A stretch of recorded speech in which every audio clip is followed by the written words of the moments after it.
बड़े मोहब्बत करने वाले हैं हमारे दानिश भाई भी और बाकी अहबाब भी सारे, इंशाल्लाह इनकी मोहब्बत याद रहेगी जी हमें। इन्होंने बड़ी खिदमत की हमारी, अल्लाह पाक जज़ाए खैर दे। अस्सलाम वालेकुम। अल्हम्दुलिल्लाह जी, आज हमारे पास सही अल्लाह के मेहमान अलविदा हो रहे हैं, जा रहे हैं जी। अल्हम्दुलिल्लाह भावलपुर से जमात आई हुई थी हमारे पास मदरसे में, और मेरी तो रौनक आज खत्म हो रही है जी, क्योंकि मैं मदरसे में अकेला होता हूँ, गैर रहायशी मदरसा है। तो माशाल्लाह इनसे पता करते हैं कि आपको हमारा तलगंग, हमारा पीर फतेहाल आपको कैसा लगा, यहाँ के लोग कैसे लगे, यहाँ का इलाका कैसा लगा, और यहाँ हमारा मदरसा आपको कैसा लगा। सबसे पहले अमीर साहब जी।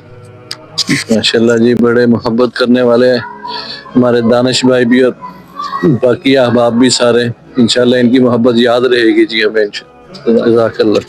अभी जी रिजवान भाई से पता करते हैं जी, इनको हमारा इलाका कैसा लगा, हमारे लोग कैसे लगे जी। माशाल्लाह बहुत अच्छा रहा। कारी दानिश साहब यहाँ बहुत अच्छे तरीके से काम कर रहे हैं और तलबा पे बड़ी मेहनत कर रहे हैं, और ये माशाल्लाह सारे भाई, सारे कारी हजरात बहुत अच्छे हैं, उस्ताद साहब बहुत अच्छे हैं, इन्होंने बड़ी खिदमत की हमारी, अल्लाह पाक जज़ाए खैर दे। जज़ाकल्लाह जी, बहुत शुक्रिया। और आप सब ठीक ठाक खुश जा रहे हैं जी माशाल्लाह।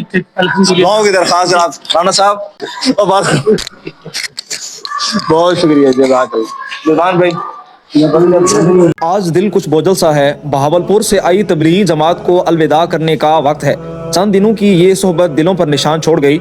ये लोग दुआओं के सफ़ीर बनकर आए और दुआओं का ख़जाना छोड़ कर जा रहे हैं। इनकी आजिज़ी और उनकी मोहब्बत, इनका अखलाक दिल को छू गया। रुखसत के ये लम्हात यादगार भी हैं और मोहब्बत भरे भी। ऐसे लग रहा था जैसे अपनी ही घर वाले सफ़र पर निकल रहे हों। अल्लाह पाक इनके सफ़र को आसान फरमाएँ और इनकी मेहनत को कबूल फरमाएँ। इंशाअल्लाह ताला फिर कभी मुलाकात होगी इसी खुलूस और इसी दुआ के साथ। ये रास्ते, ये कदम, ये दिल की नरमी, सब अल्लाह के नाम पर। अलविदा बहावलपुर की जमात, आपकी यादें हमेशा दिल में रहेंगी। बहावलपुर से आई हुई तबलीगी जमात को अलविदा करते हुए दिल पर अजीब सा सुकून और नरमी छा गई। इन चंद दिनों में उन्होंने न सिर्फ अपने अखलाक से दिल जीते, बल्कि मोहब्बत, आजी और दीन की खुशबू भी हमारे घरों और दिलों में भर दी। जब वो रुखसत होने लगे तो चेहरे पर मान, दुआओं और मोहब्बत की रोशनी झलक रही थी। ये जाने वाले कदम दरअसल नेकी के सफ़र की तरफ बढ़ते कदम हैं। अल्लाह इनके सफ़र को आसान फरमाए और इनकी मेहनत को कबूल फरमाए। अलविदा नहीं बल्कि फिर मुलाकात होगी इंशाअल्लाह ताला। फी अमानिल्लाह, अल्लाह ने के बाद।